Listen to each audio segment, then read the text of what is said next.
These tanks were one of the fastest armored vehicles of World War II, and only the late war M18 Hellcat had higher top speed, even though these vehicles were developed in the early 1930s. They were the most numerous tanks in the Soviet army before the T-34 type appeared, and though they featured light armor and armament, they were a unique design. These were the BT series cavalry tanks, so let's see the history of these vehicles today.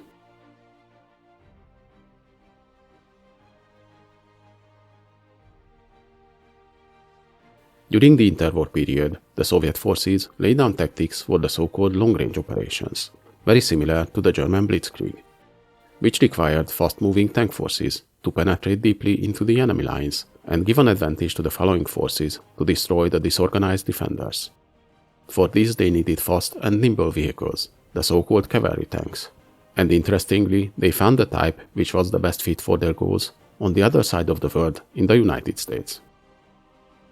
John Walter Christie, an American engineer, was designing armored vehicles since the First World War and offered many of his designs to the US military. In the early 1920s, he already demonstrated an amphibious tank prototype, which, though it worked as intended, didn't spark any interest in the military. He continued to work on new tank designs, and on his model 1928, he came up with a new innovative suspension to fix the poor off-road performance of earlier tanks. This was the so-called Christie suspension, with large road wheels and each of them using independent springs and suspension components. This innovation, combined with the so-called convertible track design, which allowed the tracks to be removed and use the tank as a wheeled vehicle, resulted in unparalleled speed both on and off-road. The US Army ordered and tested several prototypes, and they also purchased Christie's patents for $100,000, allowing them to design future vehicles using his work. But Christie had very different views than the Army board, resulting in numerous arguments between them. His designs were in the end rejected by the US Army, citing the high cost of these vehicles. And the disgruntled engineer started to advertise his designs to foreign powers, though he did it without the approval of the US government. In the late 1920s, a Soviet commission traveled Europe and the US to look for suitable tanks, and they were very impressed by the Christie design, especially after they managed to get their hands on the specifications and early plans. Later, they started to discuss a deal with Christie's company, the US Wheeltrack Layer Corporation, about purchasing his design. They of course approached them through one of their shell companies, M-Torg, which was just a front for the Soviet agents. Eventually, in 1930, a deal was struck, and Christie's company agreed to sell two M1931 tanks to the M-Torg Corporation for $60,000. These two models were built without turrets or armament, and they were shipped to the Soviet Union without government approval, labeled as agricultural tractors. After they arrived to the Soviet Union, the two Christie models were delivered to the Kharkov locomotive plant for examination and testing. These vehicles were called fast tanks by the Soviets, and from this name came the abbreviation BT. Based on the two Christie models and earlier obtained plans, the Soviets copied these vehicles, and building of their first variant, called the BT-1, started in May 1931. This model used a Soviet version of the Liberty engine, producing 400 horsepower, and was only armed with two machine guns. But soon this setup was found to be unsatisfactory, and only one model was built. By September the same year, two further prototypes were finished, featuring a new turret housing a 37mm gun, and they were designated BT-2. The most notable difference between the Christie models and the early Soviet BT tanks is the American models used welded construction, while the early BT tanks were built with riveted armor. These BT-2 prototypes appeared on the October military parade, making a big impression, one of them running on tracks, the other one on wheels. These variants had a road speed of 100 km an hour and off-road speeds of 60 to 70 km an hour. The serial production of these new tanks started in January 1932. The design was unique with the Christie suspension, making it able to run either on tracks or wheels. But eventually this feature turned out to be useless, as it was rarely utilized. Two further experimental variants were built using the same basic setup. The BT-3 model featured a 45mm gun instead of the earlier 37mm one, solid wheels without spokes, and a new turret design with no mantlet guard but featuring ammo storage at the back.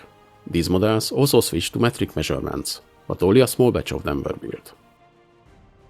The following BT-4 was an experiment to build a BT tank featuring a twin turret like on the T-26, but it was an unsuccessful design and only a few prototypes were built. At the end of 1932, a more extensive upgrade of the type was planned, with more powerful armament, a coaxial machine gun, and more crew space inside. So this new variant, the BT-5, featured a new improved turret, housing the 45mm M1932 gun and a coaxial machine gun. Serial production of this new improved model started before the end of 1932. The next BT-6 variant was a planned upgrade of the BT-5 using welded armor. But it was skipped, and the BT-7 model became the successor of the BT-5. These models appeared in 1935 and featured several upgrades. The original engine was replaced with the M17T model, developing 450 horsepower. They received a new transmission and steering system, and their armor protection was increased as well, from 13 to 22mm on the hull and 15mm on the turret. And now they used fully welded construction. Initially they featured the same turret as the BT-5 variant, but that was soon replaced with a conical design, featuring double periscopes on the top and more sloped armor.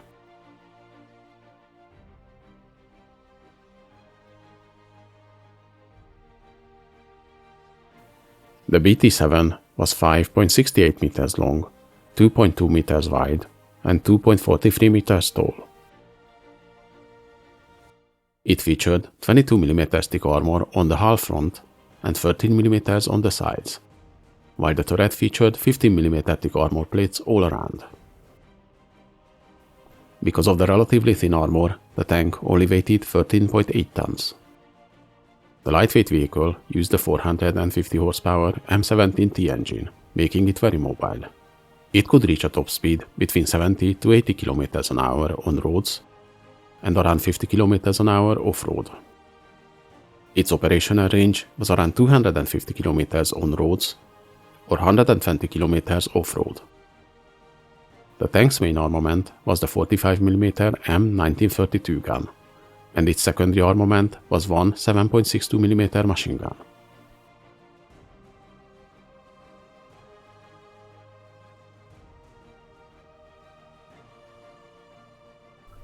The main production variants of the BT series were the BT-2 model, which was the first production variant, featuring the 400 horsepower Liberty engine, a 37mm gun, and riveted armor. 620 units were built. It was followed by the BT-5, which featured a new turret, a 45mm gun, and a coaxial machine gun. The early BT-5 models used a cylindrical turret, featuring a very sharp mantlet design. It was soon replaced by a new turret design, which had an overhang at the back, double hatches, and a more rounded mantlet. From the BT-5 variant, more than 2,000 units were built between 1933 and 1935, before it was replaced by the BT-7 model, which became the definitive variant of the BT tanks, featuring many upgrades. The old Liberty engine was replaced with the more powerful 450 horsepower M17T model. The tank received a new transmission and steering system as well. They also used a fully welded construction and thicker armor plates than the earlier models. Initially they featured the same turret as the BT-5 models. But in 1937 the new conical turret was introduced, with more sloped armor and double periscopes on the top. From this variant, more than 5,000 units were built, plus around 800 units from its BT-7M sub-variant, which was equipped with the new V12 diesel engine. Apart from the main models, there were several experimental and specialized variants of the BT tanks, like the RBT-5, which was a modified BT-5, carrying two 420mm so-called tank torpedoes. These rockets were very inaccurate, so this variant never gone to production. The BT-5A featured a short-barreled 76mm howitzer instead of the original 37mm gun. The BT-5 also had an amphibious experimental variant, the PT-1A, with a redesigned body. The BTIS variant concentrated on the mobility of the vehicle and featured all-wheel drive, so if the tank lost a track in battle, it could still move on its wheels. It was deemed too complicated, and only experimental models were built. The BT-7A variant featured a 76mm howitzer, just like the BT-5A model, while the BT-7A L11 used a 76mm L11 gun, the same type which was used on the early T-34 models. The BT-SV2 variant featured heavier sloped armor, between 25 and 45mm thickness, but because of the significant weight increase to 24 tons, this model was abandoned. The KBT-7 model was a turretless command vehicle. And finally, the BT-42 was a Finnish modification of the type, equipped with a 114mm howitzer.